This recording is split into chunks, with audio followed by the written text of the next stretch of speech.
우리 다 같이 마음을 가다듬고 주여 연저로 네 번째 주일 예배를 드리시겠습니다. 아버지께 참으로 예배하는 자들은 신령과 진정으로 예배할 때가 오나니 곧 이때라. 아버지께서는 이렇게 자기에게 예배하는 자들을 찾으시느니라. 하나님은 영이시니 예배하는 자가 신령과 진정으로 예배할지니라. 아멘. 거룩하신 하나님, 오늘도 하나님께 참된 예배를 드리기 위해 이렇게 나왔습니다. 우리가 드리는 영광을 받아 주옵소서. 오늘 이 예배의 현장에 임하시어 우리를 긍휼히 여겨주시고 우리의 심령 깊은 곳까지 임재하여 주옵소서. 코로나로 인해 고통당하며 아파하는 주께서 세우신 교회 위에 주의 성령을 부어 주시어 우리로 새 힘을 얻게 하옵소서. 예배의 소중함을 다시 한번 뼛속 깊이 깨달으면서 갈급한 마음으로 은혜를 구하옵나이다. 모든 것이 정상적인 일상이 되게 하시며 우리의 예배가 다시 회복되어지게 하옵소서. 이제 다시는 의미 없이 시간만 흘러 보내는 예배가 되지 말게 하여 주시고 우리의 인생 또한 그러한 인생이 되지 않게 하옵소서. 우리 모두가 주님의 선한 뜻을 이루도록 맡은 바 사명을 가슴판에 절절히 새기는 시간이 되게 하옵소서. 우리의 모든 죄를 용서하시며 우리에게 새 희망을 주시는 예수님의 이름으로 기원하옵나이다. 아멘. 찬송가 342장을 부르시겠습니다.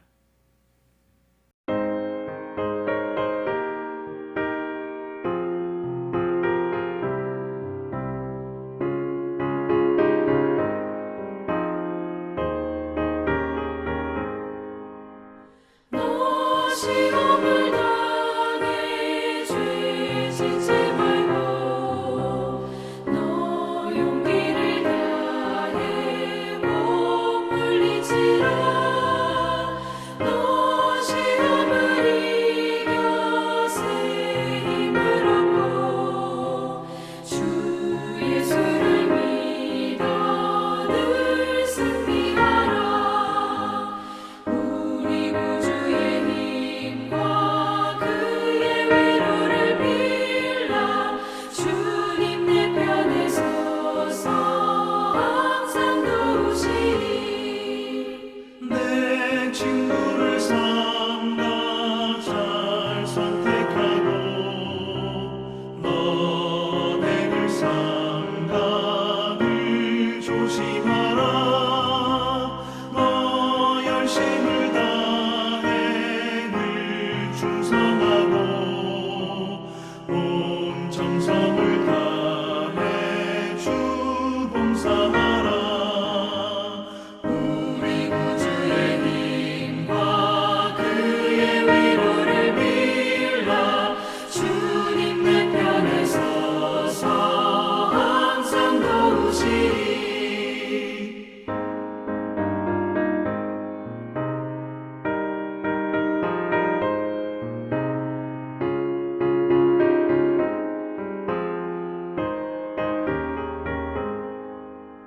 잘 이기는 자는 상 받으리니 너 낙심치 말고 늘 전진하라.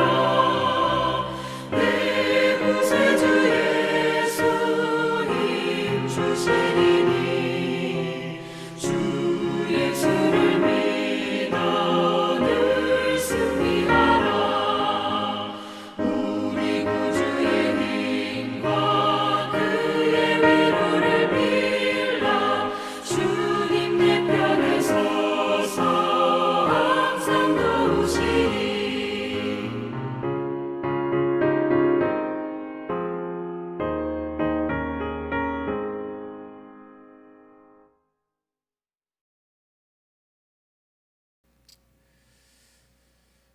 온천을 다스리시되 주님의 뜻하신 대로 이끌어 가시는 하나님 아버지, 오늘 우리가 드리는 예배 중에 하나님을 뵙기를 간절히 원합니다. 사막과 같이 메말랐던 우리의 심령이 주의 주시는 은총으로 다시 꽃이 피는 초원이 되기를 간절히 원합니다. 한 주간 살면서 그 메말랐던 심정이 우리 이웃들을 대하지는 않았는지 돌이켜 보며 회개하오니 우리의 메마름을 용서해 주시고 이제 이후로는 하나님 아버지를 대하듯 서로를 대할 수 있게 하옵소서. 코로나로 인하여 우리가 잃어버렸던 예배의 소중함, 또 이웃의 아픔과 슬픔과 고통과 어려움에 대하여 우리의 눈을 뜨게 하시어 이제는 그들을 돌볼 줄 아는 깨어있는 심령들이 되게 하옵소서. 입술로만 사랑과 소망과 행복에 대하여 이야기하는 어리석은 자들이 되지 말고 나의 가장 가까운 가정에서, 교회에서, 그리고 이웃에게 그것들을 실천하며 살아가는 삶이 되게 하옵소서.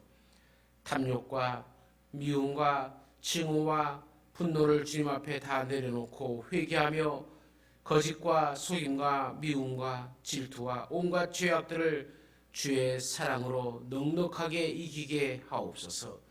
모순 덩어리인 세상 가운데 살아가면서 불만과 불평보다는 우리에게 더 좋은 기회를 주시는 하나님을 바라보며 찬양하는 삶을 살게 하옵소서. 힘들고 어려울 때마다 나를 위해 피 흘려 죽으신 예수님을 생각하는 지혜를 얻게 하시어 주님의 제자로서의 삶을 사는 우리의 모습이 되게 하옵소서. 연약한 이들에게 새 힘을 공급하여 주시고 병들어 의지할 것 없는 이들에게 평안을 주시며 실패로 낙심하는 자들에게 참 소망을 주옵소서. 오늘도 우리에게 주시는 하늘 양식을 사모합니다. 이 하늘 양식이 내 삶 속에 능력이 되어 나타나 주의 이름으로 하루하루를 넉넉하게 감사와 기쁨으로 승리하며 그 영광을 하나님께 드리는 주의 자녀들이 되기를 간절히 원하오며 우리 주 예수 그리스도의 이름으로 기도드리옵나이다. 아멘. 오늘 우리에게 주시는 우리 하나님의 말씀은 출애굽기 24장 12절에서 18절의 말씀입니다. 말씀을 봉독합니다. 여호와께서 모세에게 이르시되 너는 산에 올라 내게로 와서 거기에 있으라. 내가 그들을 가르치도록 내가 율법과 계명을 친히 기록한 돌판을 내게 주리라. 모세가 그의 부하 여호수아와 함께 일어나 모세가 하나님의 산으로 올라가며 장로들에게 이르되 너희는 여기서 우리가 너희에게 돌아오기까지 기다리라. 아론과 훌이 너희와 함께 하리니 무릇 일이 있는 자는 그들에게로 나아갈지니라 하고 모세가 산에 오르매 구름이 산을 가리며 여호와의 영광이 시내 산 위에 머무르고 구름이 엿새 동안 산을 가리더니 일곱째 날에 여호와께서 구름 가운데서 모세를 부르시니라. 산 위에 여호와의 영광이 이스라엘 자손의 눈에 맹렬한 불같이 보였고 모세는 구름 속으로 들어가서 산 위에 올랐으며 모세가 40일 40야를 산에 있으니라.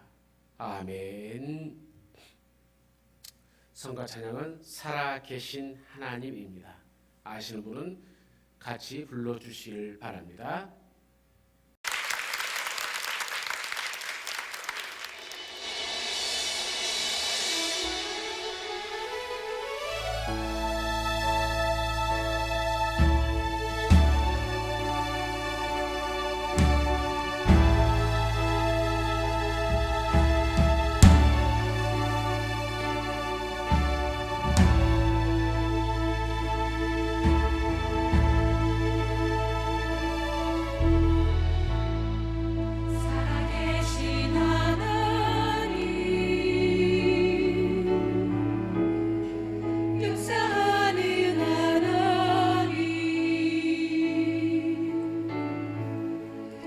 우리 찬양 가운데 거하시는 하나님, 살아계신 하나님,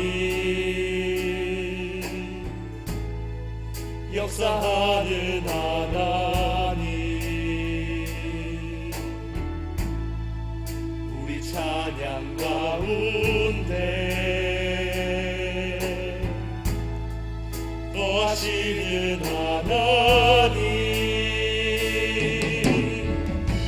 손을 들어 찬양, 손뼉 치며 찬양, 목소리 높여 찬양, 주를 찬양하세.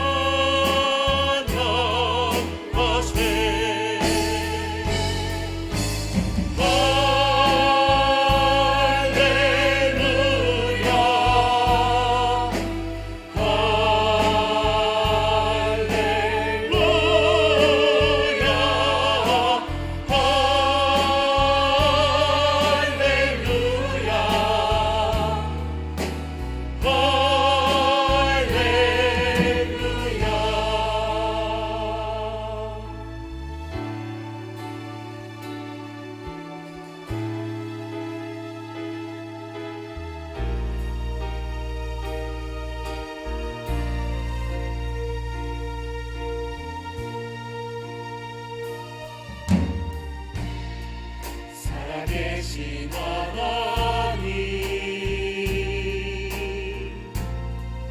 역사하는 하나님, 우리 찬양 가운데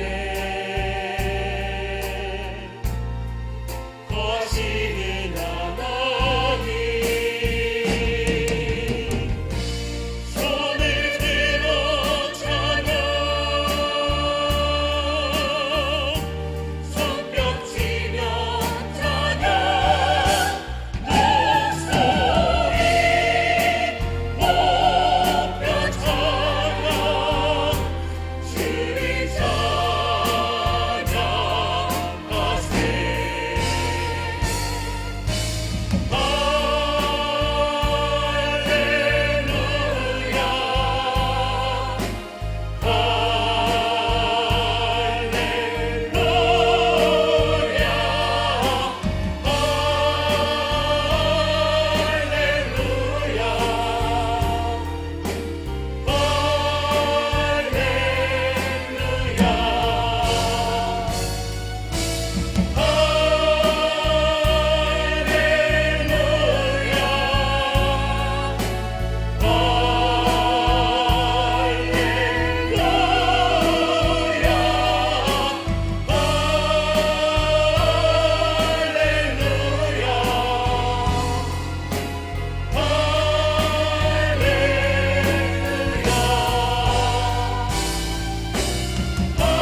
살아계신 하나님,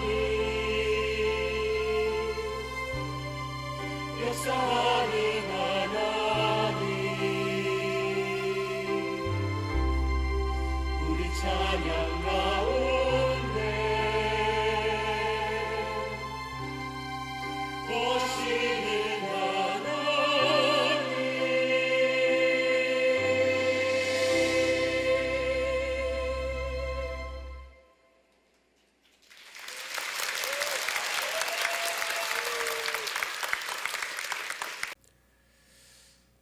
지난 한 주간 가장 이슈가 되었던 것은 정인이 사건이었습니다. 이 사건을 접하면서 우리 성도들은 충격을 많이 받으셨을 겁니다. 어떻게 인간의 탈을 쓰고 어린아이를 그렇게 학대할 수 있을까 하는 생각에 충격이 크셨을 겁니다. 그러나 더 충격적인 것은 정인이 양 부모가 다 크리스천이라는 것이죠. 그것도 둘 다 목회자의 아들이요 딸이라는 것입니다.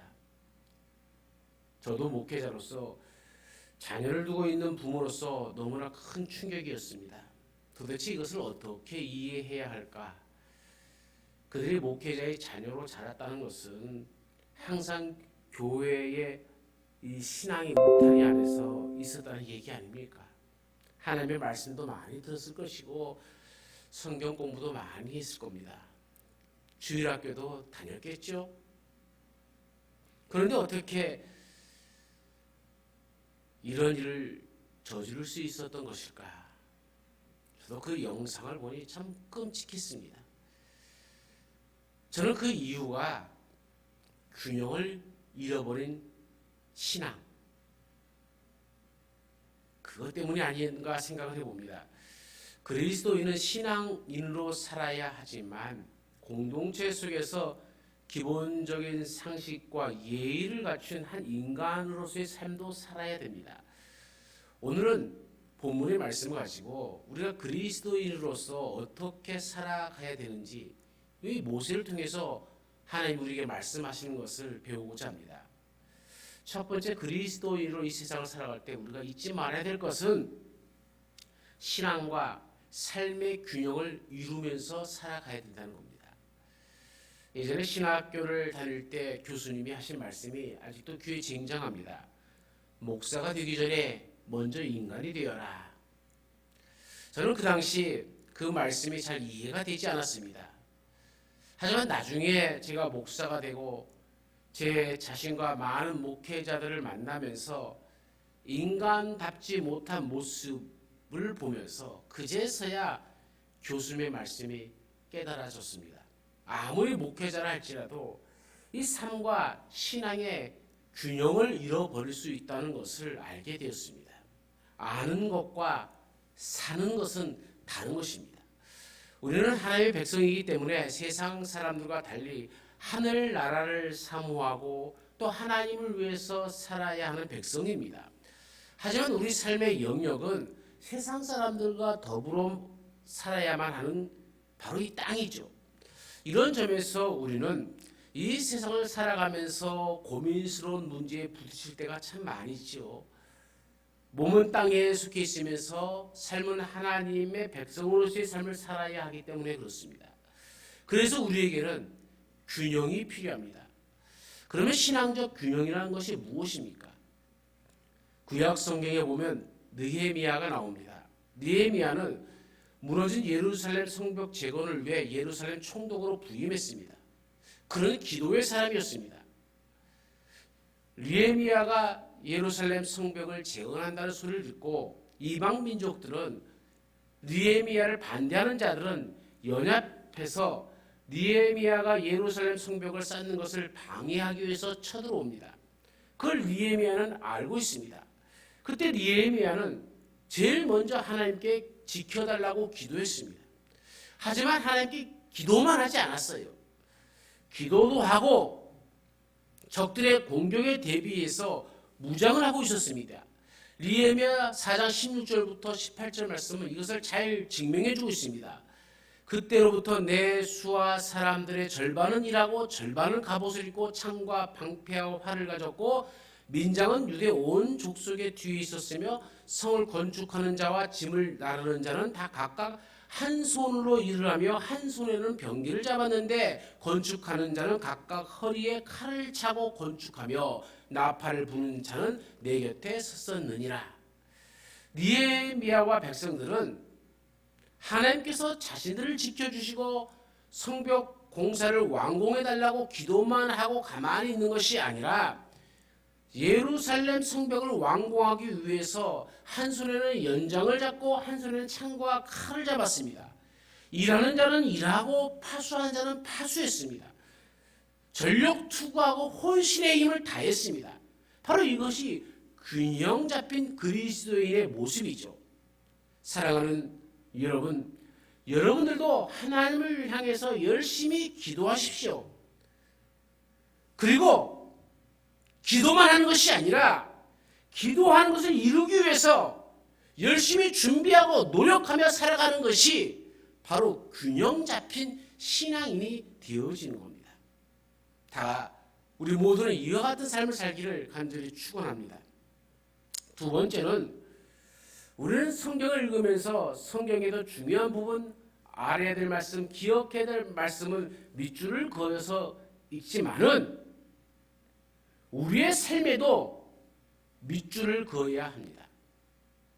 우리가 공부할 때 중요한 것이라든지 아니면 잊지 말아야 할 것이든지 우선해야 할 것이 있으면 그 글 밑에 줄을 긋잖아요. 많은 그리스도인들이 성경을 읽으면서 성경에는 밑줄을 잘 긋습니다. 그러나 삶에 대해서는 성경 말씀과 상관없이 살아가고 있습니다. 정인이 양 부모들을 생각해 보세요. 기독교 신앙 안에서 자랐습니다. 주일학교도 다녔겠죠. 숱하게 성경도 읽었겠죠. 성경 암송대에 참석도 했겠죠. 밑줄을 그어가면서 선생님들이 가르쳐준 것을 자기 가슴판에 담았을지도 모릅니다. 하나님을 향한 찬양도 기도도 많이 했을 겁니다.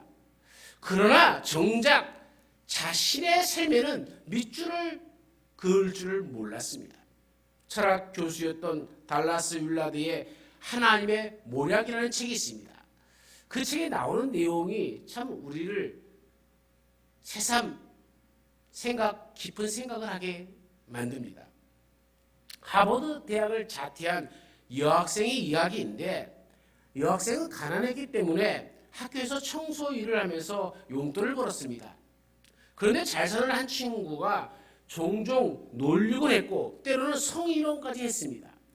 여학생은 그 남학생과 윤리학 수업을 2번이나 같이 수강했는데 그 친구는 매번 A뿔을 받았습니다. 자퇴하기 전 교수와 가진 면담에서 그 여학생은 교수에게 이렇게 질문합니다. 선한 사람이 되려고 노력하지 않는다면 선을 아는 것이 무슨 의미가 있나요? 이 여학생은 남학생을 겨냥해서 이야기하고 있는 겁니다. 윤리학 점수를 아무리 A뿔을 맞는다고 해도 윤리적으로 살려고 노력하지 않는다면 그것은 아무 의미가 없다는 것입니다.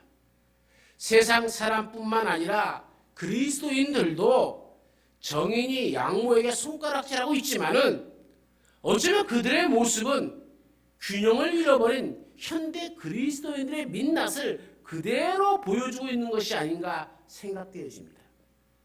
우리는 우리의 삶에 밑줄을 긋고 다시 한번 내 신앙을 점검해 보아야 됩니다. 말씀에 맞게 내가 살고 있는지, 내가 무엇을 중요하게 생각하고 있는지, 나의 삶의 우선순위는 무엇인지, 나는 무엇을 더 살아가고 있는지, 내 삶 속에서 내가 가장 힘주어 지금 어디에다 밑줄을 긋고 사는지 생각해 보십시오.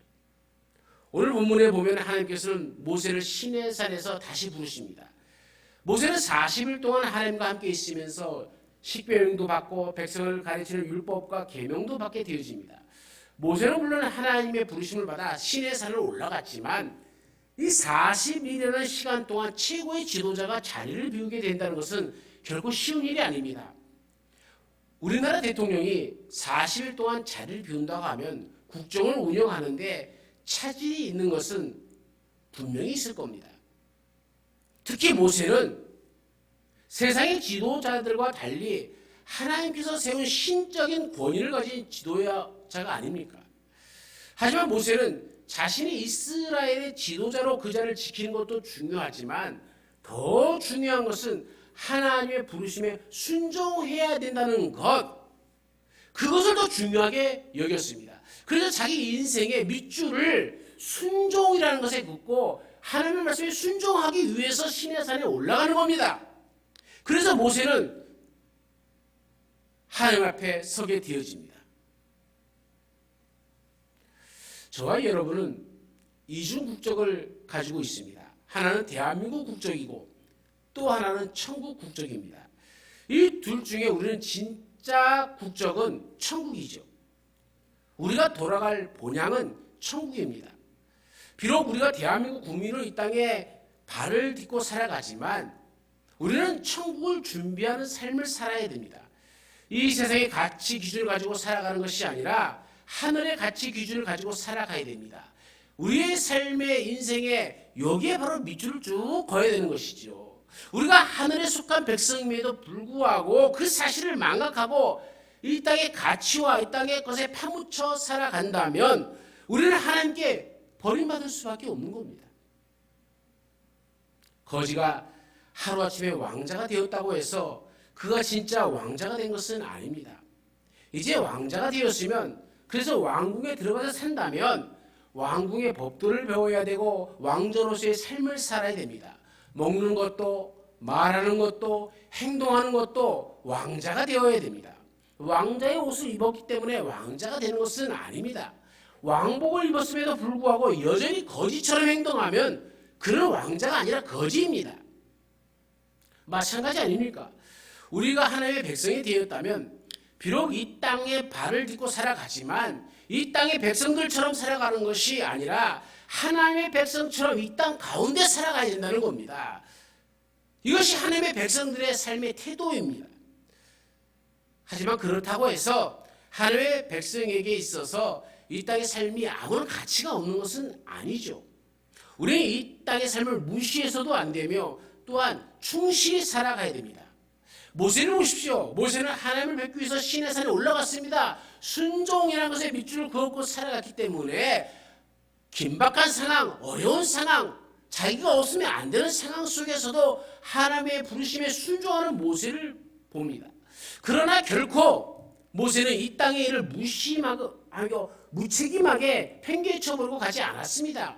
모세는 장로들을 불러 모읍니다. 그리고 자신이 돌아올 때까지 기다리라 하면서 여기 아론과 훌이 함께 있으니 그들과 모든 것을 의논하라고 지시를 합니다. 이것은 모세가 땅의 일을 결코 가볍게 가치 없게 여기지 않았음을 보여주는 겁니다.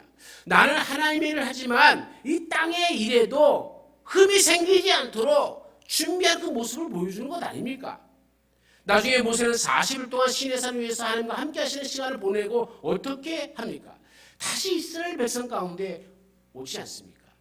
모세는 확실한 우선순위, 자기 인생의 밑줄을 정확하게 긋고 살아간 사람입니다. 그렇게 일을 했습니다. 하나님과의 만남 그리고 자신의 역할을 분명히 하며 살아가고 있습니다. 우리도 내 삶을 바꾸어야 됩니다. 내 삶에 바꿔야 할 것들에 대해 밑줄을 긋고 바꾸십시오. 내 삶의 중요한 것들에 밑줄을 긋고 그렇게 사십시오. 내 삶에 바꿔야 할 우선순위에 밑줄을 긋고 그 순위대로 살아가야 됩니다. 그리고 바꿔야 할 것들을 마음판에 새기고 우리 삶을 통해서 변화가 되어 그리스도의 영광이 여러분의 삶 속에 나타나기를 간절히 축원합니다. 세 번째는 교회 안에 그리스도인으로서 머무르는 것이 아니라 세상에서의 그리스도인으로 살아가야 됩니다. 예수님께서 변화산에 베드로와 야고보와 요한을 데리고 올라가십니다. 세 제자는 그곳에서 예수님이 변형되사 그 얼굴과 옷이 해같이 빛나는 것을 목격하게 되어집니다. 모세와 엘리야가 예수님과 함께 이야기하는 장면도 목격하게 되죠. 이 모습을 지켜보고 있던 베드로가 이렇게 말합니다. 주여, 우리가 여기 있는 것이 좋사오니 만일 주께서 원하시면 내가 여기서 초막 셋을 짓되 하나는 주님을 위해서, 하나는 모세를 위해서, 하나는 엘리야를 위해서 짓겠습니다. 예수님은 가이사랴 빌립보에서 베드로가 신앙 고백을 한 이후에 십자가의 죽음에 대해서 처음으로 말씀하셨습니다. 이 말씀을 들은 베드로는 예수님을 붙들고 항변하며 결코 그런 일이 없을 것이라고 장담하죠. 다른 제자들의 마음도 베드로와 같은 마음이었습니다. 예수님이 죽으시면 예수님을 지금까지 따랐던 모든 것들이 다 수포화되어 돌아가 버리기 때문이죠. 그러니 불안하고 초조할 수밖에 없었습니다. 이 세 제자는 변화산에서 예수님이 변형되셔서 하나님의 영광의 광채를 나타내는 모습을 보았습니다. 예수님이 모세와 엘리야와 함께 이야기하는 것을 분명히 보았습니다. 하늘에서 예수님을 향해서 이는 내 사랑하는 아들이요 내 기뻐하는 자니 너희는 그의 말을 들으라 하는 음성도 듣게 되었습니다. 이 모든 것은 제자들에게 희망을 주는 메시지였습니다. 예수님의 사역은 고난으로 끝나는 것이 아니라 부활의 영광이 있을 것이라는 것을 말씀해 주시고 있는 것이죠. 그런데 베드로는 놀라운 이 장면을 목격하고는 예수님께 변화산에서 내려가지 말고 여기서 초막 셋을 짓고 살자고 얘기합니다. 예수님께서 정작 원하는 것이 무엇입니까? 오늘 예수님께서 우리에게 과연 무엇을 원하시겠습니까? 세 제자가 원하는 대로 변화산에서 머무는 것일까요? 교회에서 우리끼리 모여서 살기를 원하실까요? 아니죠. 예수는 세 제자를 데리고 변화산을 내려오셨습니다. 예수께서 세 제자를 변화산으로 데리고 올라간 것은 그곳에 머물러 있기 위함이 아니고 그곳에서 제자들에게 용기와 소망을 주기 위해서였죠. 제자들이 변화산에서 그런 용기와 희망을 얻었다면 이제 다시 땅으로 내려와야 됩니다. 변화산은 계속해서 머물러 있는 것이 아닙니다. 변화산에서 용기와 희망을 가지고 이 땅에서 내려와서 그 용기와 희망을 세상 사람들과 나누며 세상 가운데서 받는 고난을 이기고 승리하는 삶을 살아라. 그것이 예수님의 뜻이 아니겠습니까? 교회도 마찬가지입니다. 교회는 우리가 계속해서 머무는 곳이 아닙니다. 교회는 하나님을 예배하는 장소입니다. 또한 훈련받는 장소이죠. 신앙의 교육이 이루어지는 장소입니다. 그리스도인의 정체성이 확인되는 곳입니다. 하나님께서 주신 은혜와 힘을 공급받는 곳입니다. 그리고 그 은혜와 힘을 공급받았다면은 이제는 우리는 세상이라는 전쟁터로 나아가야 됩니다. 그곳에서 승리해야 됩니다. 예수는 너희는 세상의 소금과 빛이라고 하셨지 교회의 소금과 빛이라고 하지 않았습니다. 교회에서 훈련받고 충전을 받았다면 세상에 나가서 소금과 빛의 역할을 감당하며 살아라. 그것이 주님의 뜻이죠. 그렇다고 교회에서는 소금과 빛의 역할을 하지 말라는 것은 아닙니다. 그것은 당연한 것이고요. 그것이 삶의 현장 가운데 이어져야 된다는 것입니다. 바로 이것이 균형 잡힌 신앙생활입니다.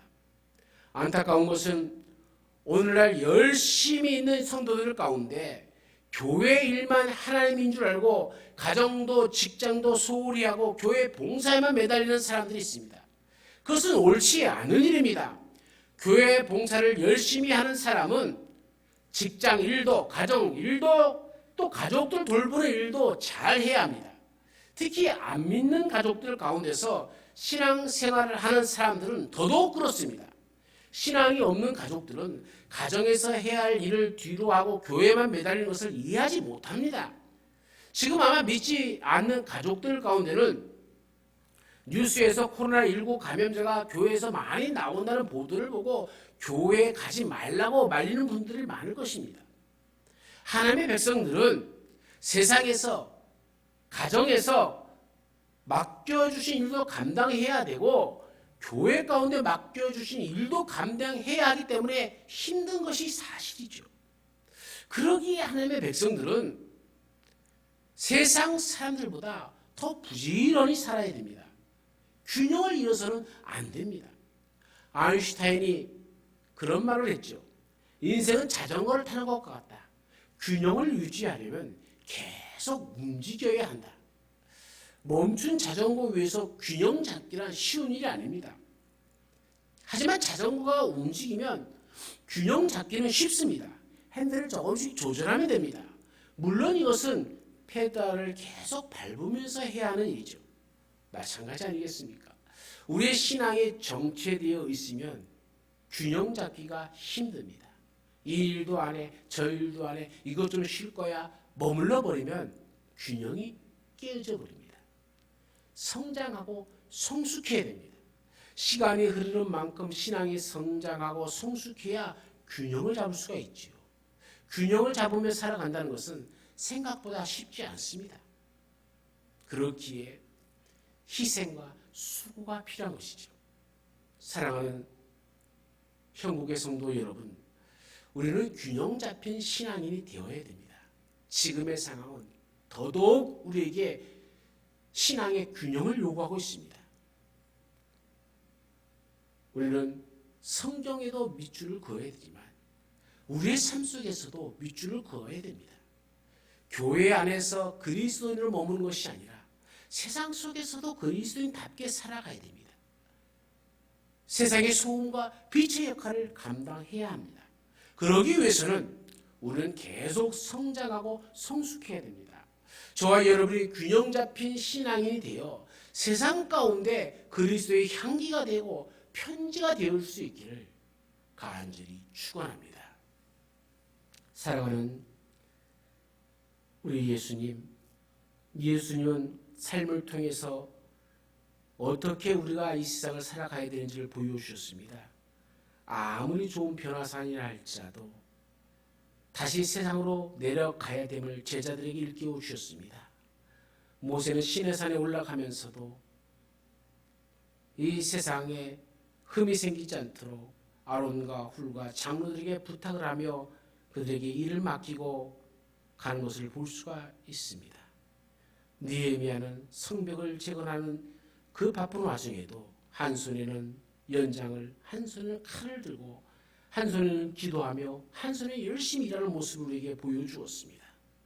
신앙이란 그런 것입니다.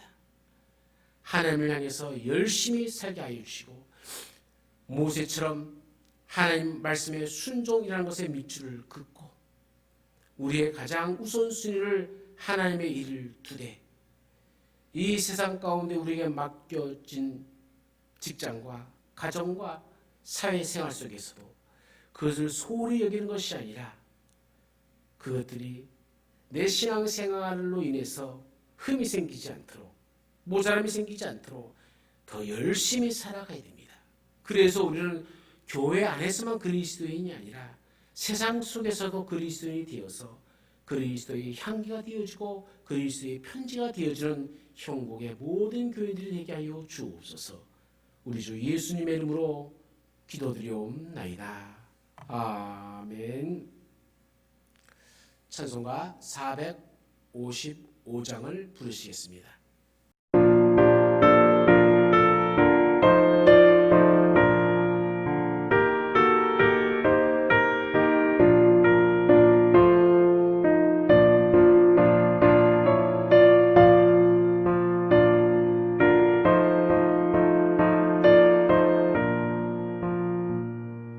주님의 마음을 못 받는 자 그 맘에 평강이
어지럽고 혼돈한 세상 속에서 우리의 신앙과 삶의 균형을 바르게 잡는 지혜로운 자가 되게 하옵소서.